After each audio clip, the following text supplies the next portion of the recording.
Nós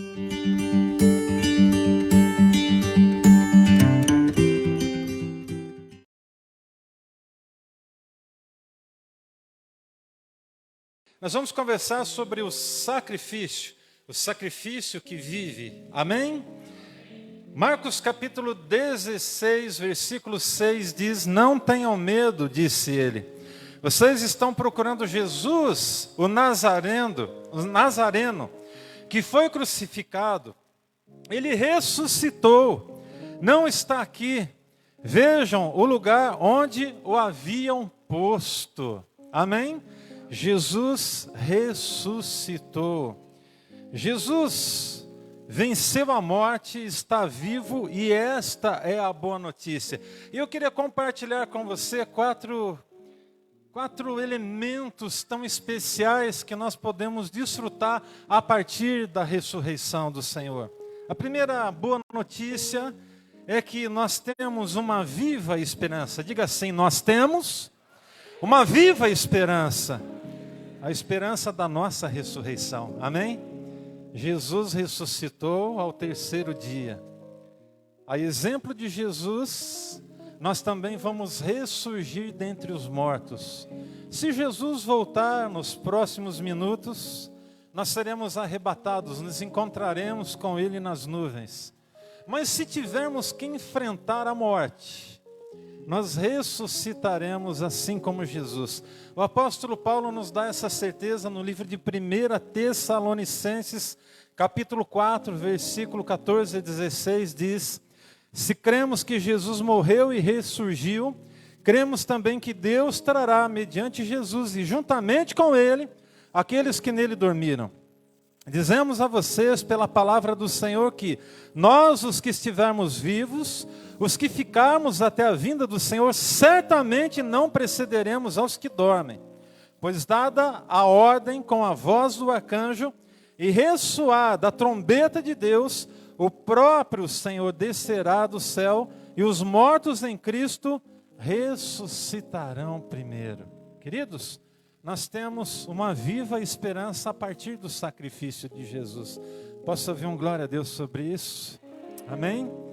Essa esperança ninguém pode tirar da nossa mão. Mas aí, nessa noite, quem sabe, você veio para cá, ouviu as mensagens a partir da música, e agora, diante do que eu acabo de dizer, pergunta-se a si mesmo: mas como é que eu posso desfrutar dessa ressurreição? Aceitando Jesus como Salvador e Senhor da sua vida. Não precisa de outra coisa, é só render o seu coração. Pastor, e como é que eu faço isso? Dizendo: Jesus, entra no meu coração, me perdoa dos meus pecados e me ajuda a seguir os teus caminhos. Fazendo isso, algo que parece ser tão simples, e de fato é tão simples, isso vai gerar o extraordinário sobre a tua vida.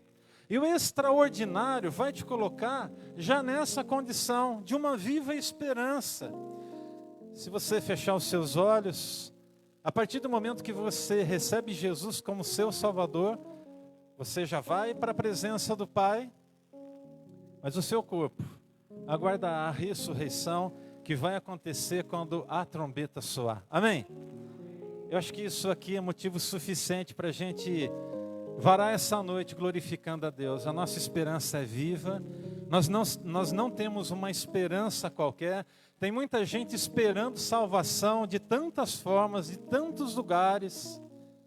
Tem tanta gente falando sobre a salvação, mas não apresentando para as pessoas de forma substancial, viva e verdadeira, a respeito de quem é o Salvador. E nós, como cristãos, temos declarado que Jesus Cristo é o Senhor, Ele é Rei, Ele reina, e nós temos vivas esperanças. Essa aqui é uma delas. A segunda coisa que eu queria que você guardasse no seu coração nessa noite é que a partir do sacrifício nós somos engajados na missão, pela missão daquele que ressuscitou. O poder do Espírito Santo está sobre nós. Esse amém não é um amém daquele que entendeu bem essa verdade. Eu vou repetir. Nós somos engajados na missão pela missão daquele que ressuscitou. Amém? nós estamos engajados na missão de alcançar essa cidade. Alguns anos atrás, eu fui participar de um treinamento lá em Belo Horizonte, na Igreja Batista Central de Belo Horizonte. Isso já tem alguns bons anos. E eu me lembro que um dia pela manhã, um domingo pela manhã, eu senti no meu coração um desejo de visitar a Igreja da Lagoinha. A igreja que era do pastor Márcio Valadão, que ele era o presidente, da Ana Paula, do André Valadão. E a gente sempre ouvia falar, né, os cânticos do Diante do Trono. Todos nós conhecemos as músicas lindas, a adoração. E eu me lembro que eu tinha no meu coração um desejo de conhecer essa igreja. E lá então, eu quero que você preste muita atenção nessa palavra. Lá então, eu cheguei com um outro pastor e a sua esposa, nós tínhamos combinado de ir juntos. E nós sentamos em um canto do palco. O templo lá, ele é um formato meio arredondado, é uma nave muito alta, tem, eu acho que 3 ou 4 galerias, cabe muita gente. E nós sentamos bem na frente, no canto do palco, a vista do púlpito era mais ou menos nessa direção aqui nossa, e sentamos ali no canto, na segunda fileira de cadeiras. E o templo começou a encher, muita gente chegando, muita gente, e nós conhecemos um pastor, naquele dia, naquela manhã. E aquela época, era uma época em que eu era um grande religioso. Eu já era pastor, isso faz pouco tempo, alguns anos atrás, mas eu era muito religioso. Muitas coisas não podem, não são assim. Principalmente as questões que envolvem o mover e a ação do Espírito Santo de Deus. Eu era um cara muito travado para esse tipo de coisa. E aí eu me lembro que naquela manhã, no início da celebração, o pastor que estava na frente, que conversou com a gente, que se apresentou para nós, pastor Albino, e a sua esposa Bela, alguns irmãos aqui conheceram eles. Eu me lembro que no início da celebração, ele se levantou, pegou um chofar, e aí ele tocou o chofar. E eu estava com os meus olhos fechados. Eu não tinha visto que ele tinha um chofar, até porque eu acho que o meu coração teria travado se eu tivesse visto o chofar. E aí eu falei assim, bom, ele pega o seu chofar agora e emite um som. E era um som muito forte. E o meu coração naquele momento estremeceu no meu peito. Eu estava com os meus olhos fechados. E eu continuei com os meus olhos fechados. E Deus me deu uma visão espiritual. Agora eu quero que você pegue a visão e preste muita atenção no que eu vou dizer nesse exato momento sobre o nosso engajamento na missão a partir do sacrifício de Cristo. Eu me lembro que quando o pastor tocou o chofar, eu vi um grande campo de trigo. Mas era um campo muito grande, imenso, muito grande. Ele me fazia perder de vista. Eu vi o começo, mas não vi o fim. E quando ele tocava o chofar, ele tocou por alguns instantes ali, eu acho que não deu nem um minuto, mas cada vez que o som retinia, eu via um vento sobre aquele campo de trigo. E eu quero que você traduza esse vento como o Espírito de Deus. Ei, amém? O Espírito de Deus que está presente aqui nesse lugar nessa noite. O Espírito de Deus, ele pairava sobre aquele trigo. E eu quero que você traduza aquele trigo como milhares de pessoas que vão ser alcançadas, em nome de Jesus. Agora vem a parte mais importante. Quando Deus me deu aquela visão, eu tive plena convicção de que aquilo tinha a ver com a nossa cidade. Gente, vocês não entenderam de verdade. Nós estamos falando de uma revolução espiritual, nós estamos falando de vidas rendidas. E quando uma cidade, quando um povo se rende diante do sacrifício de Jesus, a esfera espiritual, ela começa a ser tocada, ela começa a ser transformada. Eu vou repetir, eu espero que a sua resposta seja muito diferente de um simples amém, como eu acabei de ouvir agora. Aquela visão tem a ver com o que Deus vai fazer nesta cidade. A partir desta igreja e de todas as igrejas dessa cidade. Porque afinal de contas, nós não somos egoístas, não somos pretensiosos e não nos sentimos os melhores. Nós não somos absolutamente melhores do que ninguém como igreja do Senhor Jesus. Mas a gente vai fazer a nossa diferença nessa cidade. Gente, o que a gente está vivendo é só o começo. Guarda isso no seu coração. Daqui a 1 ano para frente, você vai entender um pouquinho mais disso. Daqui a 2 anos, você vai entender um pouco mais. Daqui a 5 anos, você vai entender um pouco mais. Daqui a 10 anos, se Jesus não tiver voltado, você vai entender muito mais, em nome de Jesus. Essa viva esperança, que tem a ver com a minha missão e a missão daquele que deu a sua vida por nós lá na cruz do Calvário, nos coloca numa condição. Diz, a palavra de Deus... Vamos lá, você vai dizer como Betel, a palavra de Deus, vinda da boca de Jesus, para nós, é fonte de vida. Você crê no que você acabou de dizer, em nome de Jesus? Então a gente precisa entender que as palavras ditas pelo Senhor Jesus precisam ser vividas por nós.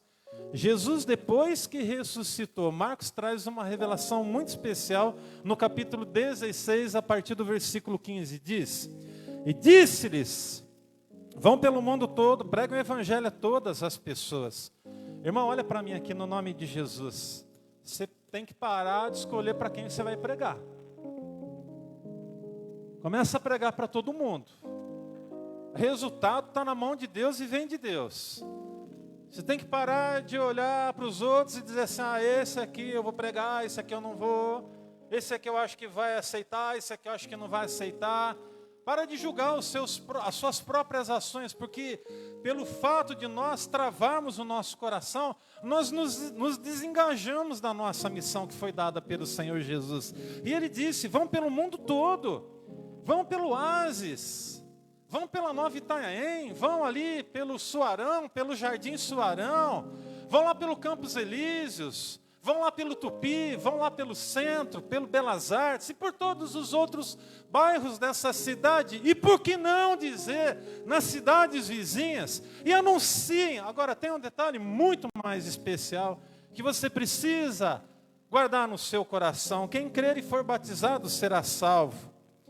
Mas quem não crer será condenado. A gente precisa entender que as pessoas que estão partindo dessa vida sem o Senhor Jesus, sem o nosso comprometimento, nosso engajamento com a visão que Ele teve de salvar a humanidade, as pessoas estão perecendo. Mas observe, agora o verso 17 traz uma linda revelação para mim e para você. E eu quero que isso seja profético sobre a sua vida nessa noite. Preste atenção, amém, meu irmão? Em nome de Jesus. É para viver isso aqui. Diz assim, estes sinais acompanharão os que creem.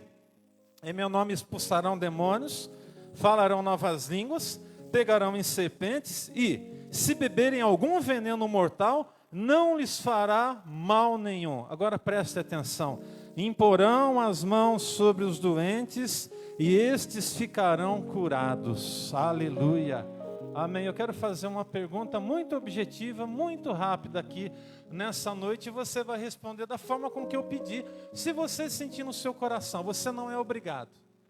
Quem aqui está doente, fique de pé no seu lugar nesse momento, em nome de Jesus. Está com algum tipo de enfermidade? Sei lá, suas costas, seu joelho, eu não sei o que é, eu não sei. Tem alguma cirurgia marcada, tem alguma coisa que está prestes a acontecer? Há pessoas de pé nesse momento. E há muitas pessoas sentadas. Agora, você que está sentado, você vai se engajar na missão. Deu para entender? Então fica de pé e ora pelo irmão que está do seu lado, em nome de Jesus agora. Você vai declarar a cura. Tem gente que está de pé. Você viu quem estava de pé? Chega perto de quem ficou de pé aí agora. Estende a mão, declara a cura em nome de Jesus. Amém? Em nome de Jesus. Pode juntar 2, 3, 4. Chega junto aí, nós vamos declarar céu na terra agora, em nome de Jesus. O Senhor vai curar pessoas nessa noite, em nome de Jesus. Amém? Amém, queridos? Então comece a orar, ore abençoando a vida do irmão, ore abençoando a vida da irmã. Declare cura, seja de que ordem for, declare cura em nome do Senhor Jesus. Nós estamos simplesmente cumprindo o que a palavra de Deus nos diz. Aqui está escrito: estes sinais acompanharão os que creem em meu nome, expulsarão demônios, falarão novas línguas, pegarão serpentes, e se beberem algum veneno mortal, não lhes fará dano nenhum. Imporão as mãos sobre os doentes e eles ficarão curados. Declare palavra de cura. Diga: Espírito Santo, vem nessa noite. Completa a tua obra aqui, Espírito Santo. Faz a tua obra, Senhor, endireita a coluna. Nós repreendemos, ó Deus, toda a enfermidade, as enfermidades físicas, as espirituais, as emocionais. Nós pedimos: estende o Senhor mesmo a tua mão sobre a vida dos teus filhos e dá-lhes uma nova e viva esperança pela autoridade do nome de Jesus. Nós declaramos cura nessa noite, não na nossa força, não na nossa condição, mas pela autoridade e pela autorização da palavra de Deus, dita pelo Senhor Jesus. Nós declaramos cura em nome de Jesus. Amém, amém e amém. Podemos glorificar o Senhor já através das palmas, agradecendo porque o Senhor curou pessoas nessa noite. Pode se assentar, meu querido, em nome de Jesus. Amém? Queridos, a gente precisa ser mais ousado nesse engajamento da missão. Olha para mim um pouquinho, por favor. Olha para mim.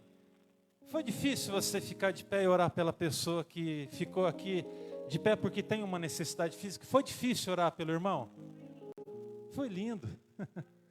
A Sol disse que foi lindo. Foi difícil, gente. Vamos fazer isso. Vamos fazer isso no dia a dia. Dentro da sua casa, antes de correr lá para a caixinha e pegar um anador, de pegar um remédio, seja lá de que ordem for, primeiramente, estenda a sua mão para o céu e diga assim: Senhor, faz o teu reino se manifestar aqui agora, Senhor. Faz o teu reino se manifestar, Senhor. Aí você vai fazer o que a Bíblia diz para você fazer. Palavras do Senhor Jesus, e agora ressurreto já. Antes de subir aos céus, Ele disse isso. Eu acredito que uma das últimas mensagens do Senhor, aqui em Marcos, registrada em Marcos 16, Marcos 15, 16. Vocês imporão as mãos sobre os enfermos e os enfermos serão curados. A gente precisa anunciar com ousadia. Nós precisamos testemunhar da nossa fé. Há pessoas que estão aqui nessa noite e que estão, me permita dizer, na presença de Deus, mas ainda estão cativos. Há uma palavra de libertação nessa noite, para essa noite, em nome de Jesus. O Senhor quer libertar. Você precisa deixar de ser escravo. Deus não te criou para ser um escravo dos seus próprios pensamentos, dos seus achismos. Eu já fui escravo do que eu achava, já fui escravo da religiosidade. E o Senhor estendeu a sua mão sobre a minha vida e gerou vida e vida em abundância e libertação. Aleluia! Se eu não sou mais escravo do medo, como nós cantamos aqui, Solange, Hinaldo, irmãos da adoração, é porque Jesus vive. A minha esperança, a sua esperança é viva. E esse Jesus que morreu e que ressuscitou ao terceiro dia, está aqui nessa noite, passando, ministrando cura, derramando um novo ânimo. Há pessoas que nessa noite vão sair daqui renovadas, vão sair daqui para viver o novo de Deus. Há pessoas que estão aqui nessa noite, em nome de Jesus, e nós não temos nenhuma intenção de pregar evangelho triunfalista, não é nada disso. Mensagem positivista. E eu digo porque eu sinto do Senhor de dizer isso. Alguns de vocês sairão daqui nessa noite com causas resolvidas. para que o nome do Senhor seja exaltado, para que o nome do Senhor seja engrandecido. Agora eu preciso te pedir uma coisa muito especial. Sendo abençoado por Deus, em nome de Jesus, não deixe de testemunhar do que o Senhor vai fazer na tua vida, em nome de Jesus. Amém, meus queridos? Queridos, há uma terceira coisa muito especial que a ressurreição pede para a gente. A noiva precisa ser apresentada santa ao seu noivo. E aí tem uma responsabilidade muito especial sobre a minha vida como pastor, sobre a vida dos líderes da Betel, sobre os pastores da cidade de Itanhaém. Eu quero fazer alguns pedidos especiais para vocês. Você é de outra igreja? Por favor, preste atenção no que eu quero pedir para você nesse momento. Se você mora em São Paulo, em outro lugar, está aqui nesse fim de semana, passando aqui o feriado de Páscoa, e você é de alguma igreja, eu quero pedir que, por favor, você ore abençoando a vida do seu pastor. Você ore abençoando os ministros da sua cidade. Ore abençoando. Passe na frente das igrejas dessa cidade e estenda a sua mão. Abençoe. Declare vida. Irmãos, o inimigo está furioso contra as lideranças espirituais.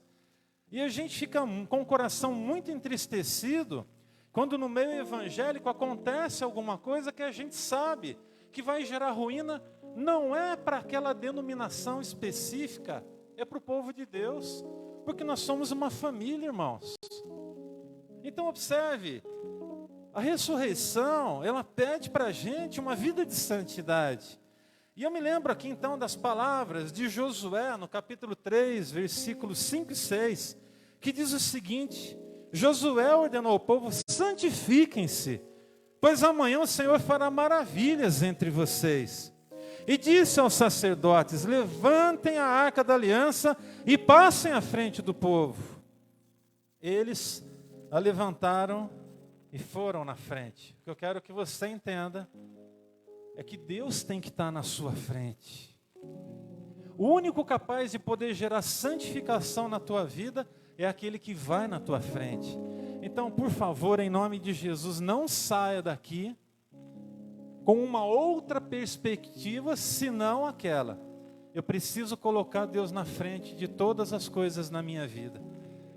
Um homem de 105 anos, um lavrador, perguntaram para ele agora, esses dias atrás: qual é a fonte então da sua juventude com 105 anos de idade? O homem plantando, andando normalmente. Tem gente que por muito menos está só o pó. Literalmente. Vamos ser sinceros, não é mesmo? Tem uns camaradas aí com 25, com 30. Ah, meu pai do céu. Não vou nem falar dos 200 aí para frente, viu? Né? Até porque nós temos aqui alguns aí com aquele espírito de Caleb, né? Olhe pro Elcio, estou vendo o Ailton indo nessa pegada. Isso é novo ainda, mas estou vendo você nessa pegada, o Maurício. Alguns irmãos aí, sabe aquele espírito jovem, né? Vai estar com 80 anos nas costas e vai estar querendo enfiar o peito no gigante. Amém. Que assim seja, em nome de Jesus. Amém, Elcio? Recebe? Amém, Ailton? Maurício. Graças a Deus. Gente, a santificação é o que atrai o favor do Senhor sobre nós. Eu vou fazer uma pergunta redundante aqui nessa noite. E você vai responder com todo o seu coração. Quantos de vocês querem ser abençoados? Só não levantou a mão quem é doido. Depois você precisa dar um aconselhamento pastoral. Marca aí durante a semana para a gente conversar, porque tem alguma coisa errada por aí. Todo mundo aqui quer ser abençoado. Mas será que a gente quer pagar o preço do processo para que a bênção venha? E como prioridade número 1 sobre a tua vida, se você quer ser abençoado, você precisa se santificar. Gente, de verdade, não tem como Deus abençoar se não tem santidade. Santidade no matrimônio, santidade na criação dos filhos, santidade nos negócios, santidade naquilo que colocamos a mão para fazer, santidade nos nossos olhares, santidade aonde colocamos a planta dos nossos pés, santidade aonde colocamos as nossas mãos e até para o que estendemos as nossas mãos. Porque a gente pode muito bem estender a mão para alguém na vida com segundas intenções, sim ou não, meus irmãos? E aí eu pergunto, onde é que Deus vai ser glorificado nisso? Deus passa longe desse tipo de coisa. Então guarda isso no seu coração, no nome de Jesus. Josué ordenou ao povo, santifiquem-se, porque amanhã o Senhor fará maravilhas no meio de vocês. A santidade era tão especial na vida desse povo, nesse momento, que ali eles estavam se preparando para uma grande batalha. E detalhe, quando eles foram lá para conquistar a cidade de Jericó, eles não precisaram fazer absolutamente nada senão orar, rodear a cidade, tocar a trombeta, e Deus simplesmente fez com que as muralhas caíssem. Muralhas cairão nessa semana. Muralhas que foram levantadas contra a tua vida, e elas vão cair a partir da tua santidade. Elas vão ser colocadas por terra a partir simplesmente do alçar da sua fé na presença do Senhor, mas de uma atitude de santidade. Santifique os seus lábios, as suas palavras. Quando alguém começa a se afastar das coisas de Deus, uma das primeiras coisas que é afetada é o tipo de linguajar da pessoa. Você já começa a não ver mais fé. Você já começa a observar palavras que não deveriam estar na boca de um cristão.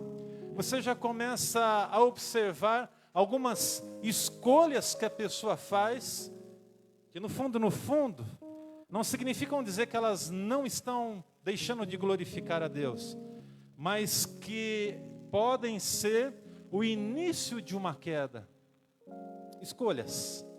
Essa semana você vai fazer escolhas e Deus deseja que você faça boas escolhas. A minha última palavra nessa noite, eu quero tentar fechar esse pensamento agora de uma forma bastante objetiva, mas eu quero que você abra o seu coração.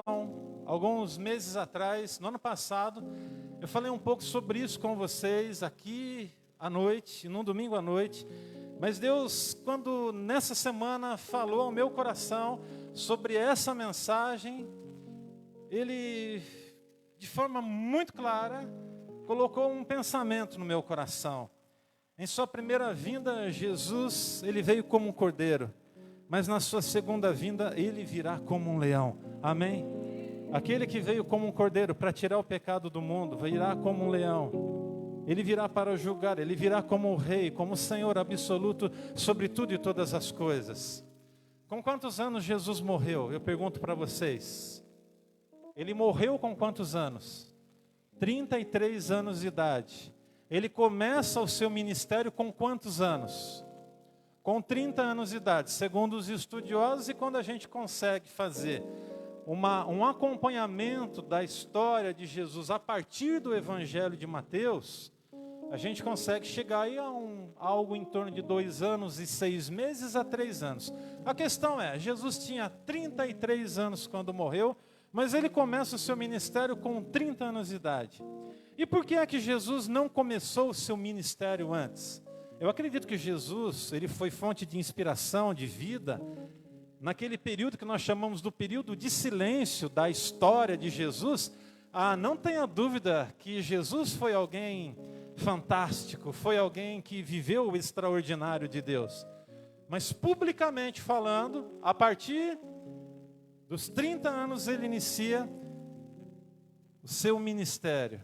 Segundo o conceito judaico, alguém só teria autoridade para se levantar e ensinar a partir de algo que eles chamavam de a idade da maturidade. E eles consideravam que um homem então alcançava esse período da maturidade com 30 anos de idade. Então por isso, agora ele sai para pregar. Por quê? Porque a sua palavra, ela teria alcance aos corações. As pessoas diriam, não, esse é alguém maduro, ele tem autoridade para pregar. E Jesus então agora ministra sobre a vida das pessoas. O leão é um símbolo maravilhoso. Durante toda a história humana, os leões foram símbolo de poder, força e governo. Muitos reis usaram nos brasões dos seus reinados a figura do leão. A Bíblia fala do leão como uma figura positiva e uma figura negativa.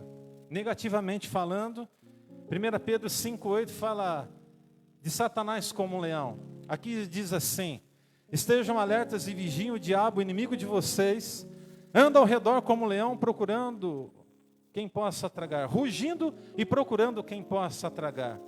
Lá no Salmo 91, a partir do versículo 13, nós temos um outro vislumbre. É o que pode desfrutar aquele que conhece o Senhor. Você é esse, amém?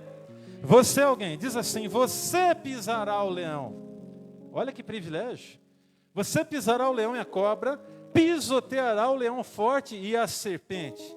Paulo falando para Timóteo, lá em 2 Timóteo capítulo 4, verso 17, diz: mas o Senhor permaneceu ao meu lado e me deu forças, para que por mim a mensagem fosse plenamente proclamada e todos os gentios a ouvissem. Eu fui libertado da boca do leão. Paulo está falando de um livramento que vem de Deus. E aqui o texto nos diz que ele foi liberto da boca do leão. A Bíblia, lá no livro de Apocalipse, diz que um anjo do Senhor bradará como um leão. Diz assim Apocalipse 1, de 1 a 3. Diz: vi outro anjo forte descendo do céu, envolto em nuvens, com arco-íris por cima da sua cabeça. O rosto era como o sol e as pernas como colunas de fogo. E tinha nas mãos um livrinho aberto. Pôs o pé direito sobre o mar e o esquerdo sobre a terra. E bradou em grande voz, como ruge um leão. E quando bradou, desferiram 7 trovões as suas próprias vozes. O leão, ele apresenta muitas vezes nas Escrituras, ele é apresentado muitas vezes nas Escrituras como um símbolo de nações. E sobre a nação de Israel havia uma tribo, que é a tribo de Judá, da qual o leão era o seu emblema. Apocalipse 5:5 vai nos dizer: todavia um dos anciãos me disse, não chores, eis que o leão da tribo de Judá, está falando de Jesus, a raiz de Davi, venceu para abrir o livro e os 7 selos. Agora deixa eu te contar qual é a boa nova. O seu nome estará escrito nesse livro.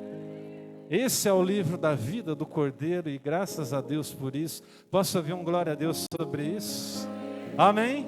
Nosso nome estará escrito neste livro. A nossa esperança é viva. Jesus morreu, mas Ele ressuscitou e nós ressurgiremos com Ele. Quer rompendo a morte ou então sendo arrebatados para o encontro do Senhor nos ares. Gente, fala sério, Jesus podia voltar hoje, né? Amém?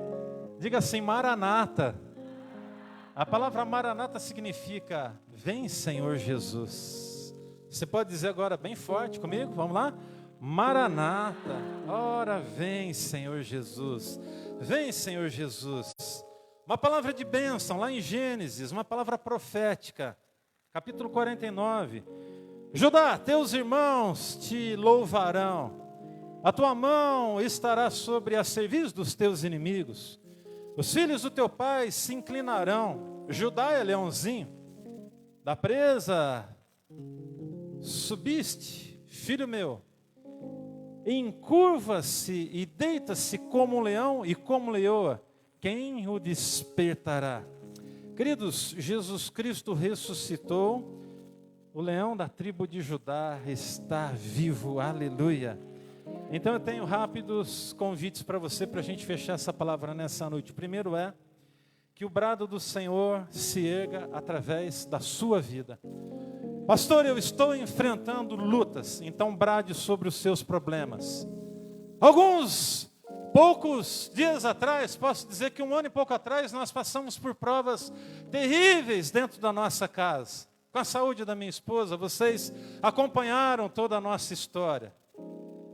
E quando ali, passando pelo vale da sombra e da morte, não nos cabia outra coisa senão clamarmos ao Senhor e bradarmos sobre o problema, dizendo, no nome de Jesus, você vai passar.